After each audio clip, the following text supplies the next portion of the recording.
บ่ได้มาดำนาพี่น้องเอ้ยมื้อนั้นก็ได้มาถามเมืองทั้งบ่จ้อยบัดนี้ปีนี้ได้ค่าสินสอดค่าดองลูกสาว ขันดอง15 ละ15ล้านเงิน5 ล้านทันเขานะ ยังบ่ทันเข้าหยังเลย ยังฮอดมันพุ่นเดือนมันเป็นมาแต่ง ถ้ามื้อแต่งจังได๋ 15 ล้านนี่บ่ได้มีเงินเขานะวางได้บ่มือนั้นมือคอน บ่ได้มีแนววางบ่ มือคอนเขาล้านหนึง เขาล้านหนึงเขาล้านหนึงให้ทั้งพ่อเฒ่าพี่ล่ะ แม่ อ๋อ15ล้านนี่คือล้านหนึงแม่นบ่ แม่ ก็ยืนบ่บ่เพียง เงินคันคอนะต่างหาก นะครับ เขาได้ยัง14ล้าน บ่แล้วยังเรียกว่าติมคือเก่านะคันว่าให้เพิ่นเว้าเด้คันว่ามือมาขอหันคันเงินเขาพร้อมเลย5 ล้านเพิ่นเว้าคันเข้า5 ล้านแล้วลุดลงหมดมือแต่งก็มาเข้าได้10 ล้าน อ๋อ คันลุดอัน5 ล้านเลยแม่นยังเต็มคือเก่า โอ้แสดงว่าเพิ่นใจบ่เต็มเม็ด นี่ ถ้าใจบ่เต็มเม็ดน่ะมื้อเจ้าแต่งน่ะยัง15คือเก่า คือเก่า มื้อแต่งเจ้าก็มาถอข่อย15โลด นี่ แต่ว่านับรวมๆผู้นี่เป็น16 นี่ อ๋อเรื่องของตัวเองบัดนี้ เรื่องของตัวเองเป็นยังไงเรื่องของตัวเองนี่จบแล้วเนาะเพิ่มบ่ได้เฮาสิได้ไปขอได้ยังบ่จักบ่ อยู่ท่านมี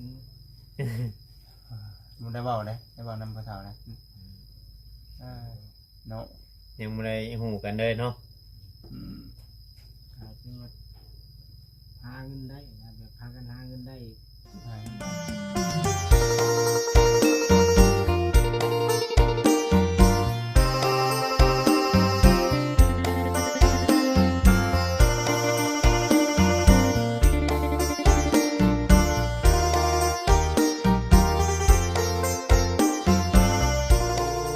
โดย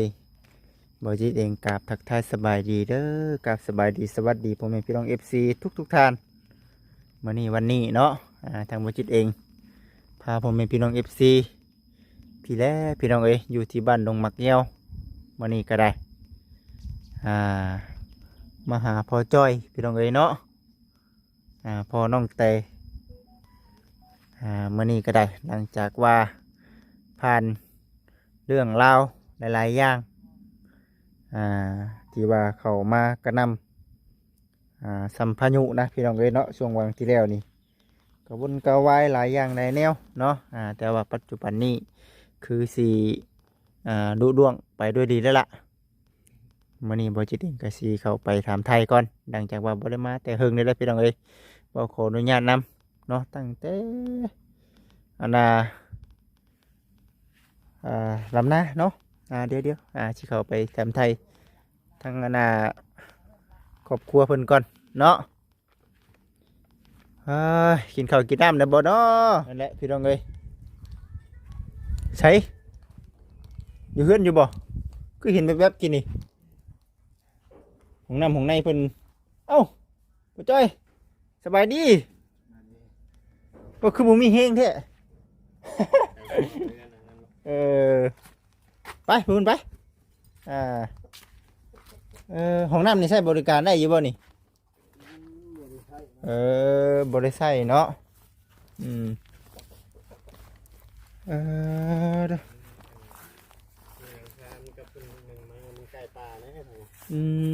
เฮือนขึ้นถึงเฮือนบ่ขึ้นได้บ่นี่ น้ำมันนี่ว่าจุ่มเจ้าใส่ น้ำมาจะใส่ โยกออกมาแต่มันอยากขาวแบบนี้เนาะ เอาทางไหนบ่ นั่นทางได้ ทางจะโดนนะฮะมันจะมันเป็นอย่างนั้นเชียว บ่ บ่ค่อยใส่ โอ้เพื่อนไผก่อนนี่ฮะ นั่นเขาเลย โอ้ไปหาบ่นั่งจับเจือติล่ะขึ้นนั่งได้บ่แต่เก่าขึ้นอยู่บ่ ขึ้นได้อยู่นะ ขึ้นได้อยู่ดอกไปเนาะมึงผู้จอยตัวเคลื่อนผู้เฮงแล้วนี่เนาะ โอ้ตะกี้เป็นเพื่อนเบาลำเพิ่นเหมือนบ่ พูน หลังหน้านี่พูดว่า แม่น ล้างนี่แล้ว หลังนี้แหละเนาะ แม่นบ่เพิ่นบ่น้ำเพิ่นบ่นี่น่ะ เพิ่นขายบ่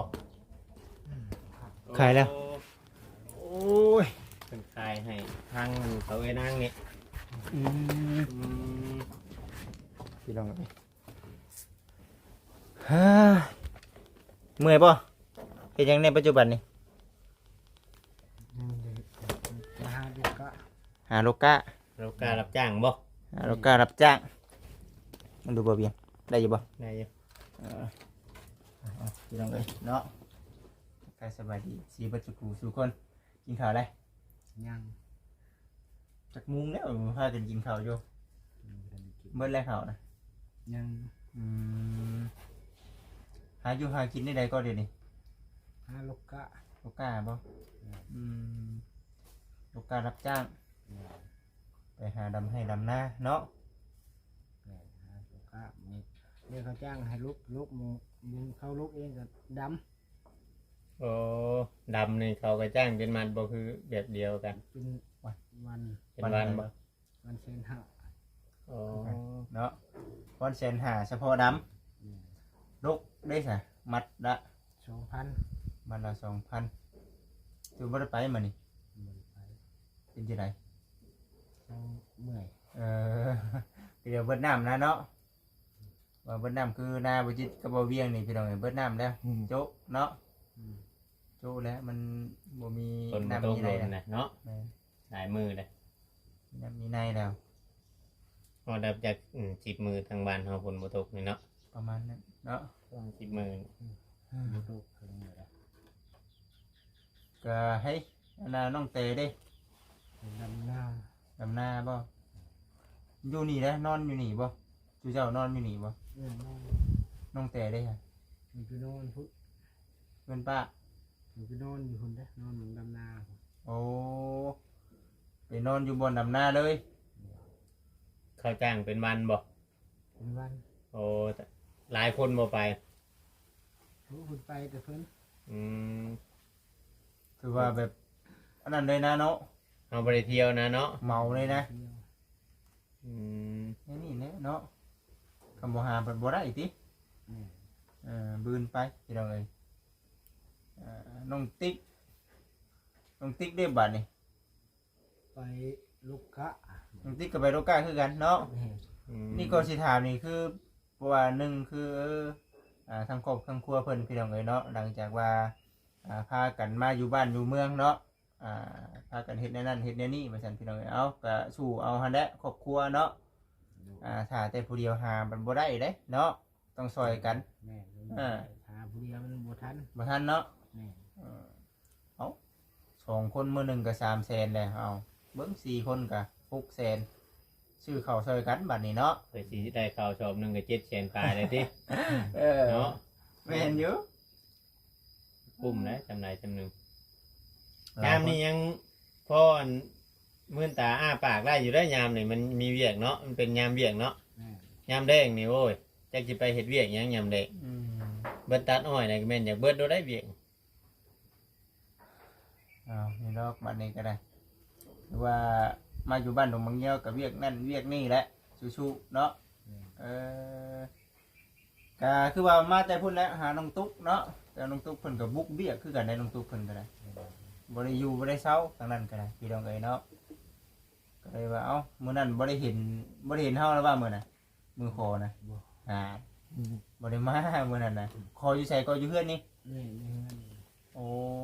น้องตุ๊กเนาะมาเพิ่นมาหลายคนบ่ มา4-5 คน 4-5 คน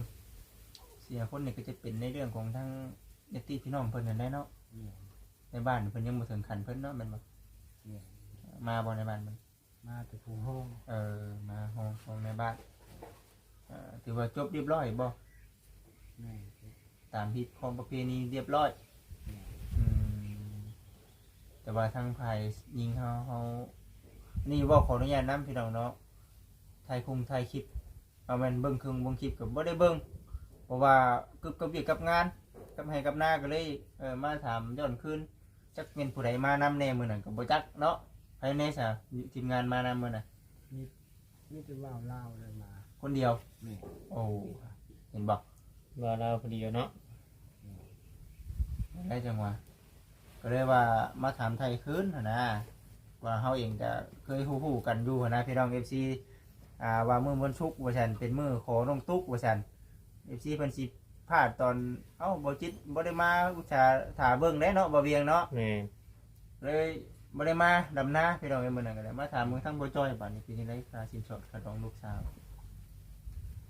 ขันดอง15 ละ 15 ล้าน แม่ ยืน 5 ล้านเลยทันเขานะ ยังบ่ทันเข้าหยังเลย ยัง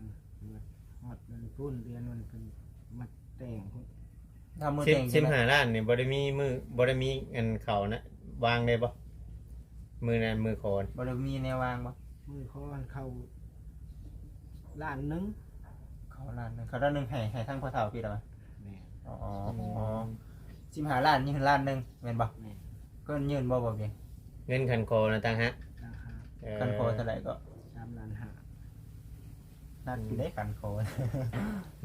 นักเด้อคันคอเนาะ คันคอนี่3ล้านฮะ แม่ แต่ว่าเงินในคันคอนี่คือให้กับทั้งบ้านเนาะแม่นบ่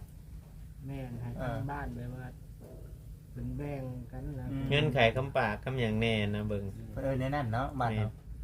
ฮีดผู้ใหญ่เนาะตอน แม่น ผู้ใหญ่แต่ว่าผู้เป็นผู้เฒ่านี่ได้ล้านหนึง บัดนี้ยัง14ล้าน บ่แล้วยังแบบว่าเต็มคือเก่านะคันว่าให้เพิ่นเว้าเด้คันว่ามือมาขอหันคันเงินเข้าพร้อมเลย5 ล้านเพิ่นเว้า อื คัน ม เข้า5 ล้านแล้วลุดลงหัวมือแต่งก็มาเข้าแต่10 ล้าน โอ้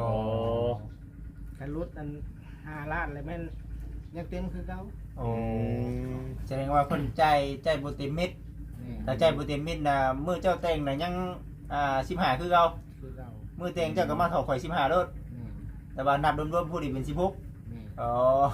บัดนี้ได้พัดเดือนพัดหยังให้เพิ่นอยู่บ่ พัด พัดเดือนได้บัด เดือน4 เดือน4พี่นะ นี่ เออ แต่งอันนี้ แม่นเดือน4นะแต่ง คำหาบ่ทวงบ่ทันจังคุยกันไหม แม่น เออ ว่างัวเงียเด้ ม่วงชงตู้ งัวสองโตค คำชงฉลึง ำบ่เห็นบ่ฮอดบาท บ่ โอ้สองจะดึงก็เท่าไรเดี๋ยวนี้20,000ปลายนะ ปลายคืออะไรสิดึงเงินปลายแล้วแพงอยู่นะ แพงอยู่ แพงอยู่ บาทละ50,000กว่าได้เนาะ เนาะบ่สิฮอดบาทเอาสมเฮานี่ได้เนาะเฮาก็เนาะเฮาก็บ่ได้ว่าเฮาเว้าเพื่อนั่นนั่นนี่ได้พี่น้องเนาะเฮาก็ยิงตามผู้นั้นก็บ่มีผู้นี้ก็บ่มีเนาะ ก็ง่ายคำว่าสิบ่าฮ้อนบาทก็มันหนักกว่าฮ้อนเงินขะลองอีก อืม ครับนะ แม่นอยู่ได้เนาะนักหน่วงถือว่าจบไปป่านนี้ก็ได้พี่น้องเอ้ยเนาะมือเต็งเพียงพ่อกันอีกเทื่อ แม่ เออถ้าได้มือขอเพิ่นมาอยู่บ่บัดนี้ดังใจไหมน้องตุ๊กนะ บ่ได้มาเลย บุกเบียกเนาะ มาก่อนบ่มาก่อนบ่ มามือเดียวกับมือมาพร้อม มาพร้อมกันเลย แม่ เออ มาพร้อมกันเลย พร้อมกัน เดี๋ยวก็บ่ได้นอนพี่เลย บ่ได้นอน ขอได้เมื่อนอนที่เพิ่นคือเก่า แม่ อืม เฮ็ดให้มันถูกต้องตาม เพราะว่าเฮาบ่ได้แต่งเนาะเฮาแต่งแบบตั้งผ้าขอกผ้าขวัญนะต้องนอน3มื้อเนาะ แม่ นี่ขอชื่อ เอิ้นว่าขอลูกขอเมียมือเฮือนได้กับ ขอสู้ขอนั่นน่ะซื่อนะ ขอสู้บ่ ขอสู้ชื่อแล้วว่าบ่ได้ขอมือเฮือนนี่สิเว้าอีกราคาหนึงได้เนาะ แม่ขอสู้ ขอสู้หากแต่ว่ามือเฮ็ดเวียกอยู่พุ่น อืม เพราะว่าหนึ่งมาเวียกงานของเขาอยู่กับทางนั้นอยู่แล้วเนาะ แต่ว่าเฮือนเขาก็บ่ได้มีอยู่แล้วเนาะ นี่ แม่นเฮือนของเขาบ่ได้มีของตัวเองอยู่แล้วนะวันนั้นเว้าในคนเป็นจริงกันเนาะ เนิด คนเป็นจริงก็ต้องน้องๆเพิ่นต้องได้มาอยู่พี่เนาะ นี่ เอาถือว่าจบไปรุ่งนะบ่รุ่งใจแล้วบ่ในเรื่องเรื่องลูกน้องตุ๊กนี่ แม่ รุ่งใจแล้วเรื่องของตัวเองบัดนี้ เรื่องของตัวเองเป็นยังไงเรื่องของตัวเองนี่จบแล้วเนาะ เพิ่มบ่ได้เฮาสิได้ไปขอได้ยังบ่จักบ่ อยู่ท่านมี มันได้เว้าได้เว้านำพ่อเฒ่านะเนาะ ยังบ่ได้ฮู้กันเลยเนาะ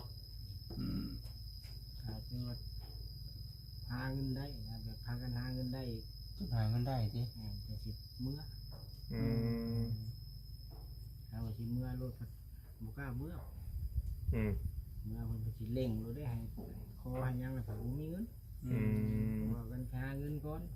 อืม มันหาเงินหายังได้จังเมื่อหาเพิ่น เพิ่นบ้านใดก็ จังลงเห็น บ้านดงเห็น เจ้าหังบ่เคยเห็นจักเทื่อบ้าน ชื่อบ้านประเทศด้วยนะ บ้านนั้นนัดทุ่ม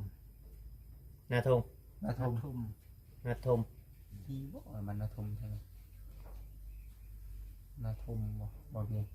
พวกเฮากับบ่ยันมีอยู่นะยันอยู่โชคดีกเนี่ยเฮาบ่จัก โชคดีบ่เมืองหยังก็จักอยู่บ่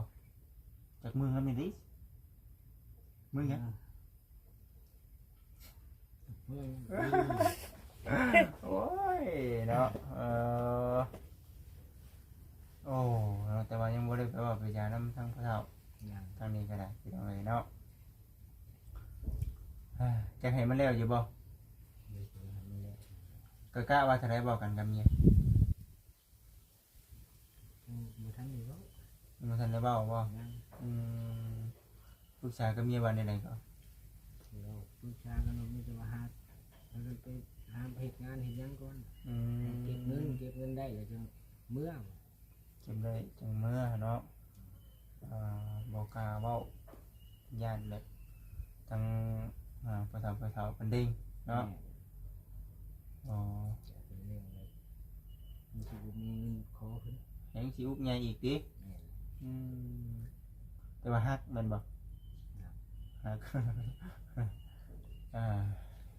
จักมือก็เฮาลมกัน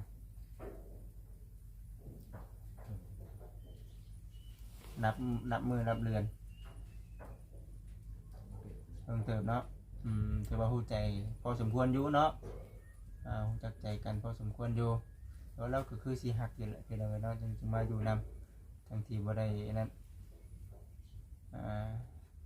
แต่ว่าก็คือเว้าในขึ้นอยู่กับคนสองคนพี่น้องเอ้ยเนาะมาจากให้ทางพ่อกับแม่ฮู้บ่ฮู้เนาะเฮ้ยเนาะนั่นแหละพี่น้องเอ้ยมีแต่สู้ๆหั้นแหละซั่นเนาะกะว่าได้เงินเท่าไหร่สิไปขอกัน น่าตื่นไม่กล้า มันบ่ฮอด10ล้านนี่ก็บ่กล้าได้เนาะ บ่กล้าบ่ บ่กล้า ประมาณนั้นได้เนาะ ต้องอย่างนั้นน่ะต้องมี10ล้านก่อน10ล้านน่ะคือว่าไปให้เพิ่นฮู้ว่าชื่อได้ฮะ ว่าก็ ก็ดีเด้บ่จิตเด้ แม่นเนาะ เพราะว่าหนึ่งมาก็เอาไปยังบ่ได้อันนั้นจะเคือเด้ยังบ่ได้ไปหาบ่เฒ่าแม่เฒ่าจะเคือเด้ ต้องมีของติดไม้ติดมือไปนำเลยเนาะลูกเคยเห็นงานยังบ่ได้หาเนาะสิพามานี่นะโอ้ยเนาะเอาสู้ๆแล้วซั่นเนาะจังได๋ซั่น เพื่อสิเป็นครอบเป็นครัวมันก็บ่ได้ง่ายพร้อมใดเนาะ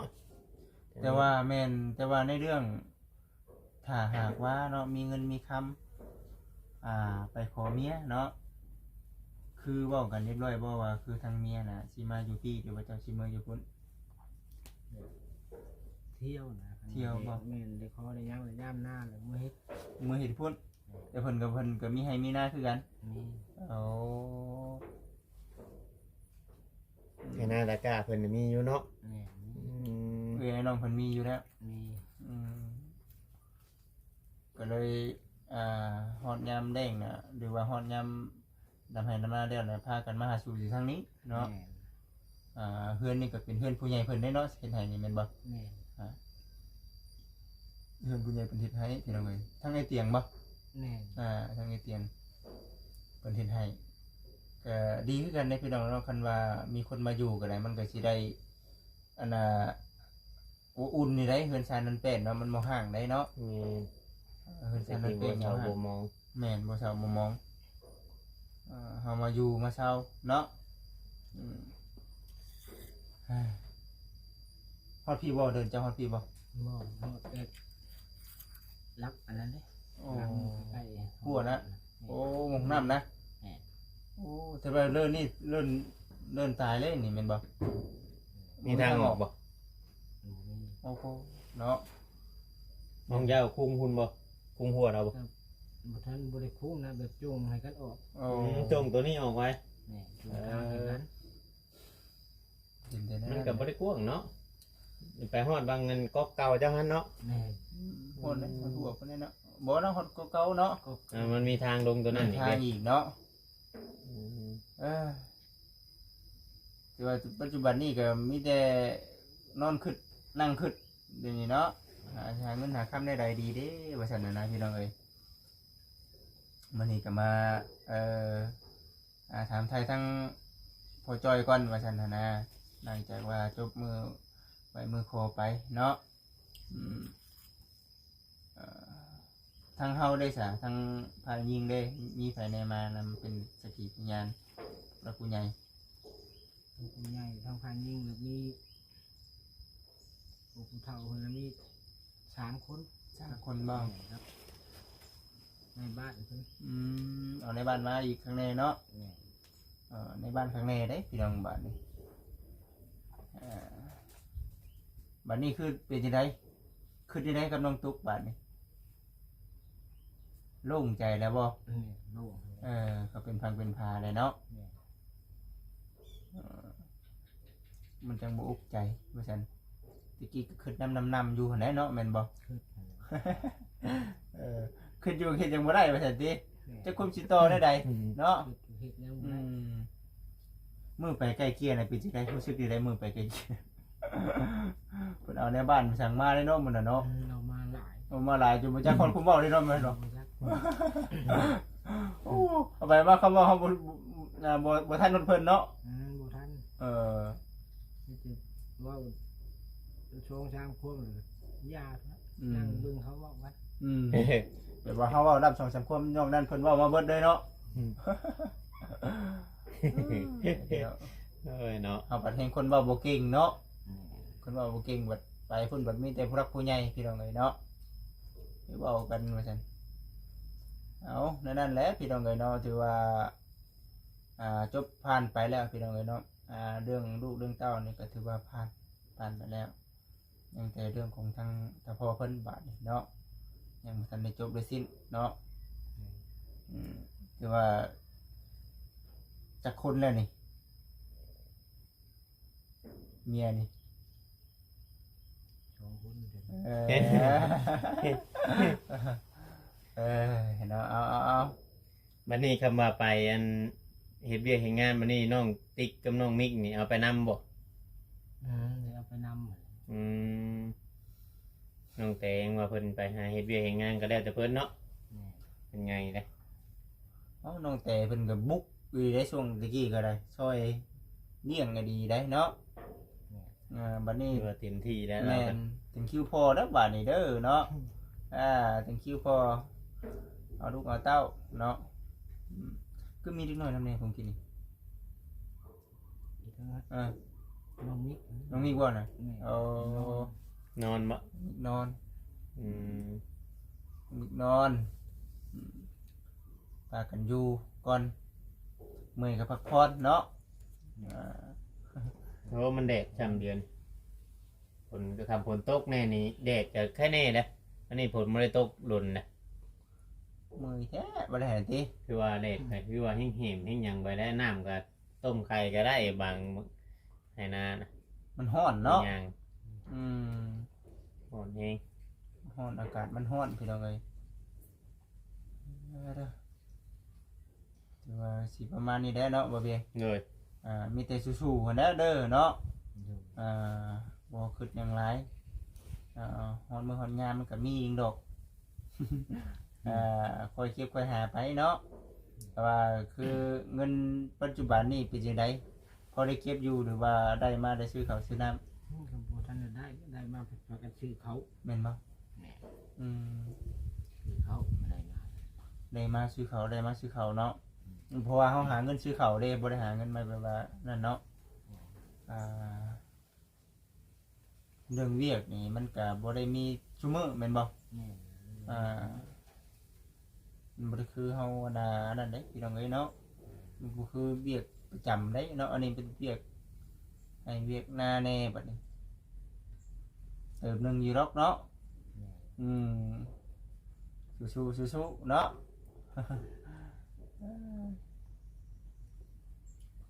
มีแต่ช่วยกันเนาะกับลูกกับเมียเมื่อยก็ให้กำลังใจกันนั่นแหละเฮ้ยเนาะ ไปซะเนาะพี่น้องเอ้ยอันนี้ก็บ่ได้มีเนาะแนวมาฝากมาต้อนเด้อทางอันนั้นเดี๋ยวให้เจ้าพ่อได้ชื่ออันนั้นเนาะพ่อได้ชื่อของกินตอนแรกเนาะพอ คือกาแฟเนาะ หรือว่ากาแฟเดี๋ยวคงกินนั่นแหละเนาะคงกินซะพอได้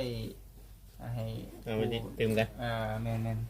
พอให้เด็กน้อยเนาะพอ เรา ให้ จะ เด็ก ต้ น้ ม อย ขนมให้น้องๆเพิ่น แม่เอาเด้อเนาะโอเคสู้ๆเนาะ ดู เงินคำกำแก้วก็ได้เงินนะครับได้ไปบวกเพิ่นเป็นยังคือว่าสั้นเป็นยังไงเนาะดูมันหึงไหนกับบดีได้เลย ต เนาะ อนนี้เฮามันยังหักยังแพงกันอยู่มันก็แบบนึงบัดเฮาให้กันผมมันเป็นอีกแบบนึงเนาะ เอาอีหยังคือกันได้ ไป แต่ว่ายามใดก็ได้หรอกเดี๋ยวนั้นนี่ได้บัดเฮาหักเอาแพงมึงบ่ได้แต่งได้แปลงกูจังซั่นจังซี่ได้มันเคยมีมาน่ะ มันบอกขออนุญาตนะมันได้ห่างกันไว้เนาะ แม่น อันนี้มันยังมามีขอผูกมัดอยู่หัวนะ โอ้ย มีขอผูกมัดในเรื่องว่าคันสิไปดีบัดปู่ถึกก็เจ้าผู้ใหญ่เพิ่นเฮ็ดชัยดี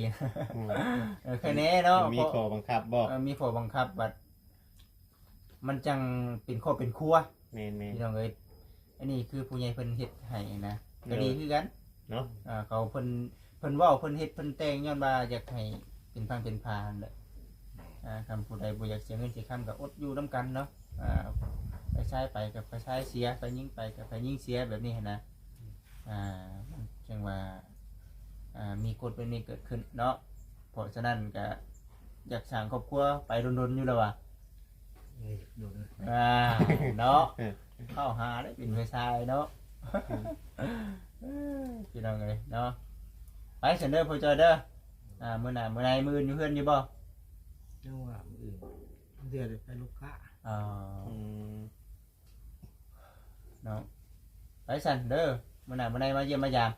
โอเคมาสบายดีพี่น้องเลยคือสิประมาณนี้แหละอยู่ที่บ้านดงบางเงี้ยวพี่น้องเลยเนาะมานํกันกับทางบ่าวเวียงเพิ่นถือว่าสู้ๆหัวแล้วมีแต่มื้อหน้ามื้อไหนพุ่นแหละพี่น้องเอ้ยสิมาเยี่ยมมายามเนาะ เด็กก็ได้ดีได้พี่น้อง พี่น้องเอ้ยเนาะผิดพลาดประการใดกับขอโทษขออภัยนำหลายๆเด้อพี่น้องเด้อพี่น้องเอ้ยสบายดีพี่น้อง